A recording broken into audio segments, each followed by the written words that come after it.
नमस्कार, मी पंजाब तक. आज आहे 31 मार्च 2026. मी म्हटलं होतं ना 30 तारखेला राज्यामध्ये प्रत्येक जिल्ह्यात वादळी वाऱ्यासह पाऊस पडणार. तर ठिकठिकाणी गारपीट देखील झालं, शेतकऱ्याचं अतोनात नुकसान झालं. आणि आता मग शेतकऱ्याचे परत फोन येईल की हे पाऊस कधीपर्यंत आहे. तर राज्यातल्या सर्व शेतकऱ्याला सांगू इच्छितो की त्या मागील अंदाजात सांगितलं की राज्यामध्ये 3 तारखेपासून 3 एप्रिलपर्यंत पाऊस पडणार आहे.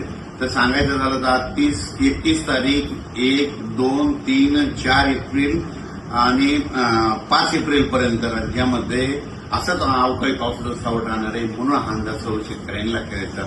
मग सांगायचं झालं तर आज देखील म्हणजे आज 31 मार्चला देखील आज देखील मराठवाड्यामध्ये विदर्भामध्ये आज देखील पाऊस पडणार आहे. तिकडे उत्तर महाराष्ट्राकडे देखील असणार आहे. म्हणून हा अंदाज लक्षात घ्यायचा. त्याच्यानंतर आणखी खरा जास्त पाऊस तुम्हाला एक सांगू देतो.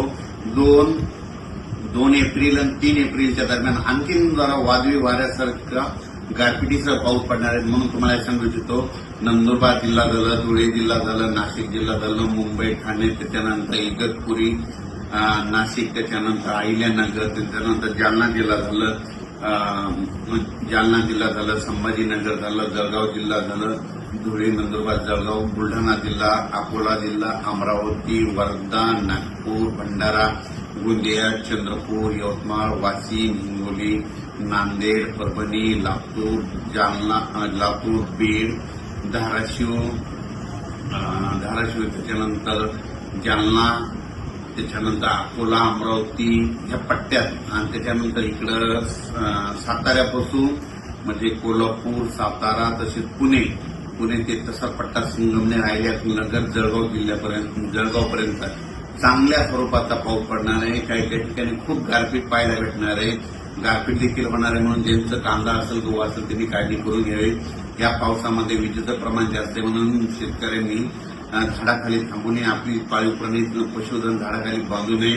कुणी हे देखील सर्व लक्षात येतं. म्हणजे 4 एप्रिलपर्यंत राज्यात असंच अवकाळीचं दररोज वेगवेगळ्या जिल्ह्यात वेगवेगळ्या विभागात पाऊस पडणार आहे. म्हणून हा अंदाज लक्षात यायचा.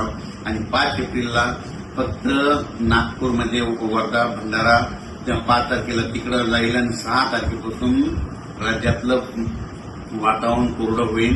म्हणजे 6 एप्रिल नंतर राज्यात कोरडा हवामान होणार आहे. म्हणून हा अंदाज सर्व शेतकऱ्यांना लक्षात येतात. पण आणखीन पण 31, 1, 2, 3, 4 तारखेपर्यंत 5 दिवस पावसाळ्यासारखा पाऊस पडणार आहे. खूप ठिकाणी गारपीट होणार आहे. काही जणांना म्हणजे आतापर्यंत गारपीट ज्या भागात झाल्या तिथं देखील गारपीट पाहायला भेटणार आहे. म्हणून हे अंदाज सर्व शेतकऱ्यांना लक्षात येतात.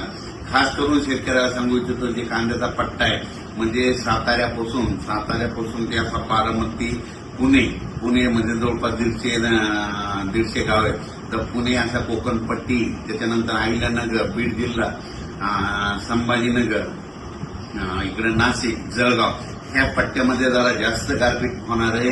म्हणून हा अंदाज त्या कांद्याच्या शेतकऱ्यांना लक्षात येताना आपण आपले कांदे असतात तर काढून झाकून ठेवायचे. म्हणून हे देखील त्या शेतकऱ्यांना लक्षात येतं.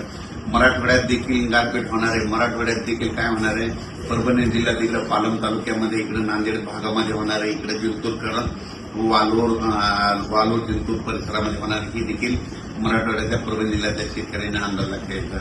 त्याच्यानंतर लातूर जिल्ह्यात देखील काही ठिकाणी गारपीट होणार आहे. म्हणून ही देखील लातूर जिल्ह्यातल्या शेतकऱ्यांना अंदाज लक्षात येतात. बीड जिल्ह्यात देखील कडा, आष्टी, इकडे पाथर्डी भागामध्ये त्या भागात पैठण ह्या परिसरात देखील काही ठिकाणी गारपीट होणार आहे. म्हणून हे अंदाज शेतकऱ्यांनी लक्षात येतात.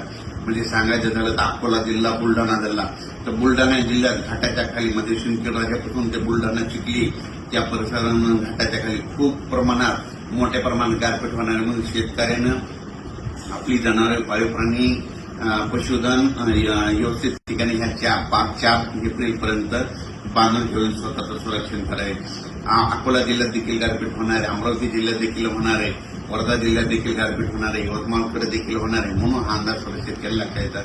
म्हणजे सांगायचं झालं तर 4 एप्रिलपर्यंत दररोज वेगवेगळ्या भागात 1 दिवस आड पाऊस पडणार आहे. म्हणून हा अंदाज लक्षात यायचा. आणि या पावसामध्ये विजेचं प्रमाण जास्त असल्यामुळे हे देखील लक्षात यायचं. म्हणून हे देखील लक्षात यायचं. अचानक जर वातावरण बदल झालं तर लगेच एक उद्या मेसेज दिला जाईल. धन्यवाद.